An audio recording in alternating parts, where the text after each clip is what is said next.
my name is Peter Rofe. I own a company called PDR Voiceover Coaching, and it's been in business since 1996. Okay. How did you get into this profession, and what made you want to do this?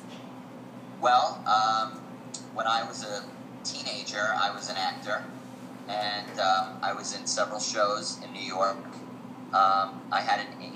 Believe it or not, I was in a high school production of How to Succeed in Business Without Really Trying, and an agent happened to be in the audience, a talent agent. I guess they were scouting for young, teen actors, and she gave me her business card at the intermission, and from there on, I started auditioning for movies, pilots, commercials, Broadway shows, and things like that. And I still went to my high school, but in the afternoon, I would take the train into the city and audition for things. And I was fortunate to book a bunch of jobs, both in theater and on TV. I'd done some commercials. I did actually quite a bit of national on-camera commercials, and I became known as sort of an on-camera, actor in my late teens, early 20s, and it got to the point where it really wasn't fulfilling for me, creatively speaking. I was doing a lot of commercials for products and services, but I didn't want to be known as just a commercial actor. Mm-hmm. I wanted to be, a formidable actor, because that's where that's what I trained for. So I was actually fortunate to tell my agency, the agency that represented me at the time, which was Cunningham, that I did not want to go on these on-camera commercial auditions anymore. And they asked me if I was interested perhaps in doing voiceover work, because with voiceovers, you can still do these jobs. You can still make a decent living, especially being a young person, and have the anonymity that I was sort of hoping for. And I got into doing voiceover work. I mean, it took me a while to get into it, about a year or so, to really break through and start booking jobs. But then once I started booking work, I started to do, cartoons. I did commercials. I did character voices, impressions, and I really enjoyed it and continued to do it. And I still do it today. In fact, right after this, I have an audition for Callaway Golf Clubs or something like that. So every day I'm auditioning or I'm booking work. I have Hewlett-Packard as a client of mine. I've done work for Google.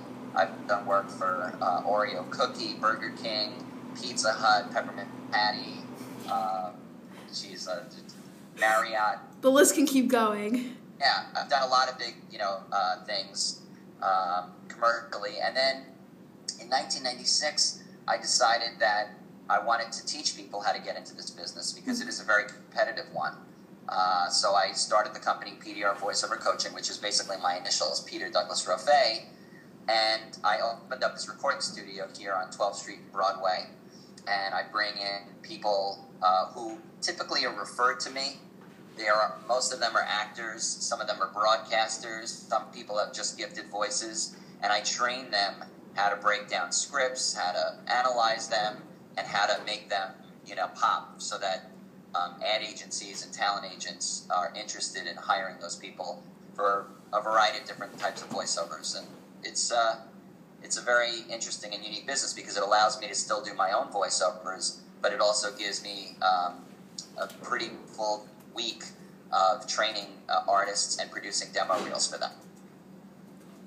So before you did PDR, were you in a company like PDR too? No, or just were you free kind of? I never worked for any other company. I actually was a working actor, and I started to coach people out of my apartment, just for extra money and whatnot. I enjoyed doing it, and I worked in my apartment for about 5 years before it became to the point where I really needed a legitimate space, and that's when I opened up the studio here. And how many people work for you now? I have 3 people on staff. I have a graphic designer who works for us. I have an assistant. I have a full-time sound engineer, and again the clients themselves. So it's a full house every day. But and if I could show you what the studio looks like, maybe I could show you. I don't know if you could see. Can you turn the light in the booth? There's a voiceover booth over here. This is really not a great way to see it, but in there is a microphone and a voiceover booth. Oh, it's very cool. Here is the live room, we call it. Uh-huh. So we have an office, and we also have a production facility on the floor here. Okay. Well, thank you very much, Peter.